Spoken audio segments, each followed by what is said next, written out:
प्रधानमंत्री ने संसद के फ्लोर लीडर्स के साथ कोरोना और वैक्सीनेशन पर ऑल पार्टी मीटिंग की। इसमें सदस्यों को प्रेजेंटेशन के जरिए मौजूदा स्थिति की जानकारी दी गई। पार्लियामेंट एनेक्सी में हुई इस बैठक में गृह मंत्री अमित शाह और स्वास्थ्य मंत्री मनसुख मांडविया ने भी शिरकत की। संसद के दोनों सदनों में अलग अलग पार्टियों के फ्लोर लीडर्स के साथ बैठक में प्रधानमंत्री ने कहा कि महामारी राजनीति का विषय नहीं है, यह पूरी मानवता के लिए चिंता की बात है। पीएम ने कहा कि दूसरे कई देशों की स्थिति को देखते हुए सतर्क रहने की जरूरत है। साथ ही हमें पूरी योजना के साथ वैक्सीनेशन ड्राइव चलानी है। कोरोना से मारे गए लोगों के परिजनों को मुआवजा देने के मामले में केंद्र सरकार ने सुप्रीम कोर्ट में अर्जी दाखिल की है। अर्जी में केंद्र ने मुआवजे के लिए गाइडलाइन तैयार करने के लिए 4 सप्ताह का वक्त और बढ़ाने की मांग की है। दरअसल सुप्रीम कोर्ट ने कहा कि जिन लोगों की कोरोना से मौत हुई है उनके परिजनों को मुआवजा देना होगा। हालांकि ये मुआवजा कितना होगा ये तय करने का अधिकार केंद्र पर छोड़ा गया है। कोरोना की दूसरी लहर के दौरान ऑक्सीजन की कमी से हुई मौतों पर राज्यसभा में स्वास्थ्य मंत्री मनसुख मांडविया ने बयान दिया।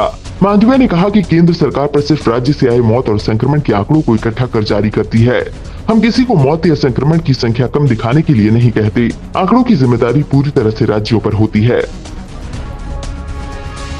स्वास्थ्य मंत्री मनसुख मांडविया ने प्रधानमंत्री की थाली ताली मुहिम का न सिर्फ समर्थन किया बल्कि ऐसी चीजों को जरूरी भी बताया।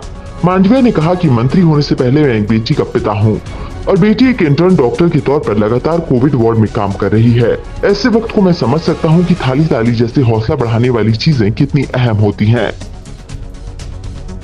पंजाब के मुख्यमंत्री कैप्टन अमरिंदर सिंह ने केंद्र से वैक्सीन की 40 लाख डोज की मांग की है। राज्य सरकार की ओर से कहा गया कि वैक्सीन की सप्लाई बेहद कम है। सोमवार को कोविशील्ड वैक्सीन खत्म होने की कगार पर थी, जबकि कोवैक्सीन सिर्फ 3500 डोज ही बाकी बची थी। इस बीच अमरिंदर सिंह ने सरकार से कोरोना से तीसरी संभावित लहर से निपटने के लिए 331 करोड़ के अतिरिक्त फंड जारी करने का फैसला किया है। छत्तीसगढ़ में 1 अगस्त से स्कूल खुल जाएंगे। राज्य कैबिनेट की बैठक में ये फैसला लिया गया। शुरुआत में 11वीं और 12वीं क्लास की पढ़ाई शुरू की जाएगी। प्राथमिक पाठशालाओं के लिए जिन ग्राम पंचायतों में कोरोना शून्य हो चुका है वहां के ग्रामीण फैसला लेंगे। मेडिकल, नर्सिंग, पैरामेडिकल, तकनीकी शिक्षा की क्लासेस को भी 1 अगस्त के बाद शुरू करने की अनुमति दी गई है। आंगनबाड़ी 2 पालियों में खोला जाएगा। मुंबई में वैक्सीनेशन कार्यक्रम पर आज फिर ब्रेक लगने जा रहा है। वैक्सीन उपलब्ध नहीं होने के चलते आज मुंबई के सरकारी और बीएमसी वैक्सीनेशन सेंटर पर टीकाकरण नहीं होगा। राज्य सरकार ने केंद्र से ज्यादा वैक्सीन की मांग की है। मुंबई में पहले भी वैक्सीन की कमी के चलते टीका लगाने के अभियान को रोकना पड़ा था। दिल्ली में स्पा सेंटर्स और ब्यूटी पार्लर को भी जल्द ही खोलने की अनुमति मिल सकती है।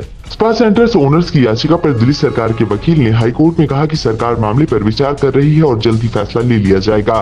दूसरी लहर के चलते लॉकडाउन लगने के बाद से ही दिल्ली में स्पा सेंटर्स बंद हैं। मामले में अगली सुनवाई 27 जुलाई को होगी।